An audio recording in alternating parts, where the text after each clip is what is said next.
ये खबर पारुल यूनिवर्सिटी द्वारा प्रस्तुत की गई है। क्या मोदी सरकार राज्यसभा में इतिहास रचने से सिर्फ कुछ कदम दूर है? क्या संसद में अब बड़े संवैधानिक बदलावों का रास्ता साफ होने वाला है? और सबसे बड़ा सवाल, अगर राज्यसभा में नंबर पूरे हो भी जाएं तो क्या लोकसभा में एनडीए की राह अभी भी मुश्किल बनी रहेगी?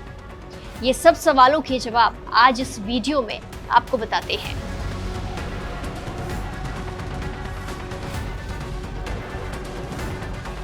संसद के मॉनसून सत्र से ठीक पहले दिल्ली की राजनीति में नंबर गेम एक बार फिर चर्चा का विषय बन गया है, क्योंकि राज्यसभा में एनडीए की ताकत पहले से ज्यादा बढ़ गई है। और ऐसे में अब चर्चा इस बात की है, क्या सरकार 2/3 बहुमत के बेहद करीब पहुंच गई है। लेकिन दूसरी तरफ लोकसभा का गणित अभी भी सरकार के लिए आसान नहीं दिख रहा है। दरअसल 29 जून सोमवार को राज्यसभा में नवनिर्वाचित सदस्यों ने शपथ ली। इसके बाद 245 सदस्यीय राज्यसभा में बीजेपी के नेतृत्व वाले एनडीए की संख्या बढ़कर 141 हो गई। शपथ लेने वाले सदस्यों में भाजपा के तरुण चुग, गुजरात से जितेंद्र मेघजीबाई कंजारिया और मानसिंह मेरामन परमार, कर्नाटक से एम नागराजा, महाराष्ट्र से राजेंद्र हीरालाल जैन, मणिपुर से अधिकारी मयूम शारदा देवी और राजस्थान से अलगा सिंह शामिल हैं। ऐसे में अगर मनोनीत और निर्दलीय सदस्यों का समर्थन भी सरकार को मिल जाता है तो ये संख्या करीब 151 पहुंच सकती है। अब यहाँ सबसे अहम बात समझिए, राज्यसभा में किसी संवैधानिक संशोधन विधेयक को पारित कराने के लिए मौजूदा और मतदान करने वाले सदस्यों में 2/3 बहुमत की जरूरत होती है। यदि सदन की कुल प्रभावी संख्या को आधार माना जाए तो 245 सदस्यों वाले सदन में 164 का आंकड़ा अक्सर चर्चा में रहता है। ऐसे में एनडीए इस लक्ष्य के काफी करीब दिखाई दे रही है। हालांकि संविधान संशोधन के लिए जरूरी 2/3 बहुमत का आंकड़ा अभी भी पूरा हासिल नहीं हुआ है, ये बात ध्यान रखने वाली है। ऐसे में यहीं पर दो क्षेत्रीय दलों की भूमिका बेहद महत्वपूर्ण मानी जा रही है। बीजू जनता दल के 5 सांसद और वाईएसआरसीपी कांग्रेस के 4 सांसद ऐसे दलों से आते हैं जो फिलहाल ना तो एनडीए का हिस्सा है और ना ही विपक्षी गठबंधन का। हालांकि पहले कई अहम विधेयकों पर इन दलों ने सरकार का समर्थन किया है।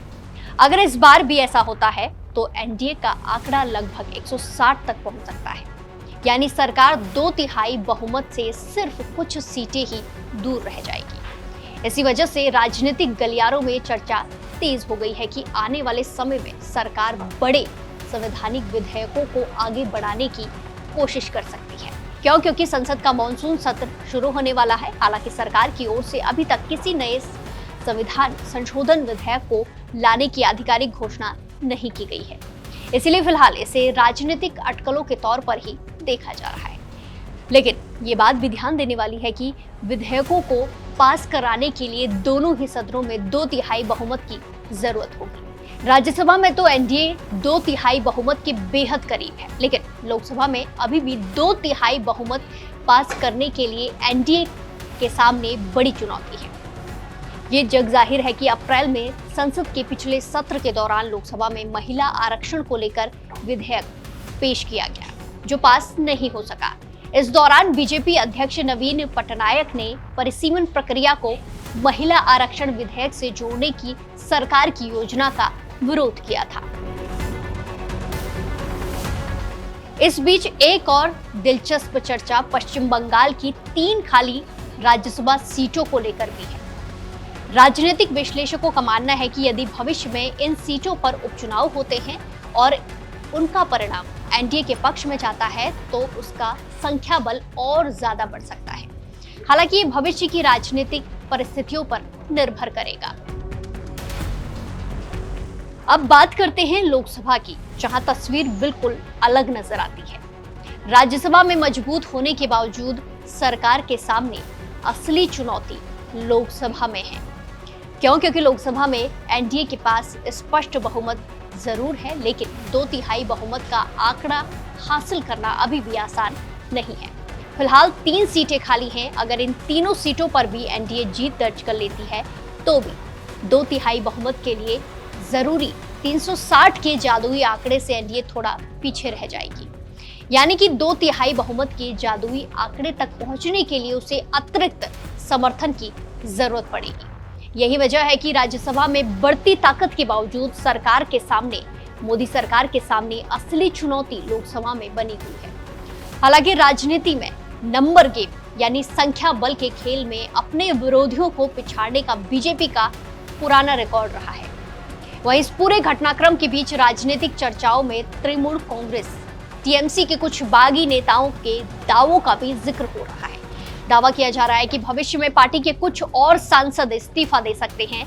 हालांकि इस तरह की अटकलों की अभी आधिकारिक पुष्टि तो नहीं हुई है और राजनीतिक हालात बदलते रहते हैं, तो कुछ कहा नहीं जा सकता।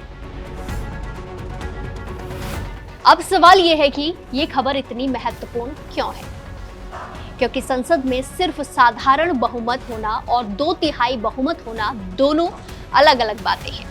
सामान्य कानून साधारण बहुमत से पारित हो सकते हैं, लेकिन संविधान संशोधन जैसे बड़े फैसलों के लिए विशेष बहुमत की जरूरत होती है। इसीलिए राज्यसभा में एनडीए की बढ़ती ताकत को राजनीतिक रूप से बेहद ज्यादा अहम माना जा रहा है। नए सदस्यों के आने के बाद 242 सदस्यीय राज्यसभा में एनडीए की संख्या बढ़कर 141 हो गई है। यदि 10 मनोनीत और निर्दलीय सदस्यों का समर्थन भी जोड़ दिया जाए तो सरकार के पक्ष में 151 सांसदों का समर्थन माना जा रहा है। ये आंकड़ा साधारण बहुमत से काफी अधिक है और सरकार को सामान्य विधेयकों को पारित कराने में राहत देता है। हालांकि ये भी ध्यान रखना जरूरी है कि किसी भी संविधान संशोधन के लिए सिर्फ राज्यसभा नहीं बल्कि लोकसभा में भी आवश्यक विशेष बहुमत जरूरी चाहिए। इसीलिए जब तक दोनों सदनों में जरूरी संख्या नहीं होती या पर्याप्त समर्थन नहीं मिलता, तब तक ऐसे विधेयकों का रास्ता आसान नहीं माना जाता। यानी फिलहाल राज्यसभा में सरकार मजबूत स्थिति में दिखाई दे रही है, लेकिन लोकसभा का गणित अभी भी उसकी सबसे बड़ी चुनौती बना हुआ है। अब देखना दिलचस्प ये होगा कि मॉनसून सत्र में सरकार कौन से बड़े विधेयक लाती है और क्या विपक्ष क्षेत्रीय दलों का रुख बदलता है या फिर नहीं। आप क्या सोचते हैं? क्या एनडीए आने वाले समय में दोनों सदनों में 2/3 बहुमत के करीब पहुंच पाएगी? अपनी राय कमेंट्स में जरूर दें और बाकी देश और दुनिया की तमाम बड़ी अपडेट्स के लिए जुड़े रहिए दैनिक जागरण के साथ। नमस्कार।